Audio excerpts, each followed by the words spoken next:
तो hello buddies, आप सबका हमारे यूट्यूब चैनल पे स्वागत है। तो आज मेरी मम्मा सुनाएंगी कहानी। नहीं, ऐसी वैसी कहानी नहीं, तिलचोट की कहानी। तो फिर उससे पहले मैं उनको एक स्पेशल से मिलवाती थी। देखो। ओके, तो आज हम तिलकुट्टा चौथ की कहानी सुनेंगे। और कहानी है, देखो, एक गांव में एक बुढ़िया माँ रहती थी और उसके एक बेटा था। वो बेटा गाय चराता था और बुढ़िया माँ बहुत गरीब थी। वो अपने सूखी बासी जो भी रोटी होती थी अपने बेटे को देके और वो गाय चराने चला जाता था। लेकिन बुढ़िया माँ क्या करती थी, उसके बच्चे, आसपास के पड़ोस के लोग क्या करते थे, उस बेटे को, बुढ़िया माँ के बेटे को भड़काते थे कि बेटा, तेरे को तो तेरी माँ गाय चराने भेज देती है और उसके बाद में है ना, तेरी माँ पीछे से लड्डुए बना बना के खाती है। लेकिन बेटा ने उनकी बात नहीं सुनी। लेकिन आपको भी पता है, अगर रोज कोई भी कान भरेंगे तो एक ना एक दिन अपने आप उसको पता चल ही जाएगा।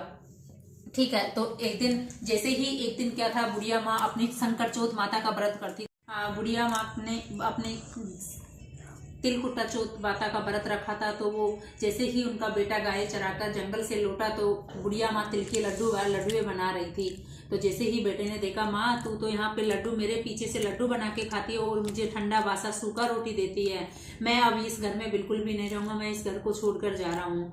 लेकिन माँ ने अपने बच्चे को बहुत समझाया, लेकिन उनको एक बिल्कुल भी समझ में नहीं आई और वो घर छोड़कर जाने लगा।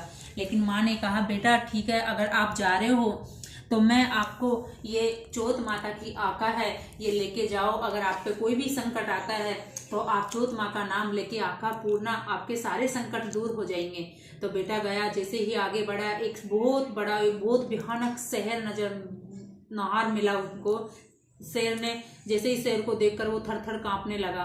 तो उन्होंने कहा, हे, जैसे उनको अपनी मम्मी माँ की याद आई, उन्होंने जैसे ही बोला, हे चौथ माता, अगर मेरी माँ आपका व्रत रखती थी और मेरे लिए व्रत रखती थी तो ये नहर, ये शेर है ना, गाय का रूप बन के मेरे सामने पूंछ हिलाए। तो जैसे ही उन्होंने आँखा पूरी और जैसे ही वो और आगे निकला तो वहां पे आगे जाके एक बहुत भयानक उफानती हुई एक नदी मिली उसको। और उसको लगा कि अब मैं इस नदी को पार कैसे करूंगा, ना तो मेरे से नदी पार होएगी और मैं इस नदी में डूबकर मेरी जान चली जाएगी। उसके बाद में उसने फिर से वही काम किया, हे चौथ माता, अगर मेरी माँ मेरे लिए व्रत रखती थी तो आप ये मुझे रास्ता दिखाए। जैसे ही उन्होंने चौथ माता का नाम लिया और आँखा पूरी, तो उन्होंने क्या किया, एक नदी के बीच में होके एक रास्ता बन गया। तो उसके बाद में थोड़ा और आगे गया तो एक गांव में जाके पहुंचा। एक गांव में एक बुढ़िया माँ पुए बना रही थी। तो पुए के साथ साथ पुए भी बना रही थी और साथ साथ में वो रो भी रही थी। तो उन्होंने जाके बोला कि हे बुढ़िया माँ, आप पुए भी बना रही हो तो खुशी की बात है, लेकिन आप रो क्यों रहे हो, ये दुखी की बात है। यानी कि दोनों सुख और दुख आपके एक साथ कैसे आए। तो उन्होंने कहा कि बेटा, क्या बताऊं मैं, हमारे गांव में एक हाव पकता है और हाव में हर साल एक आदमी दिया जाता है। एक आदमी को हाव में रखते हैं तब जाके हमारा वो हाव पकता है। और आज मेरे बेटे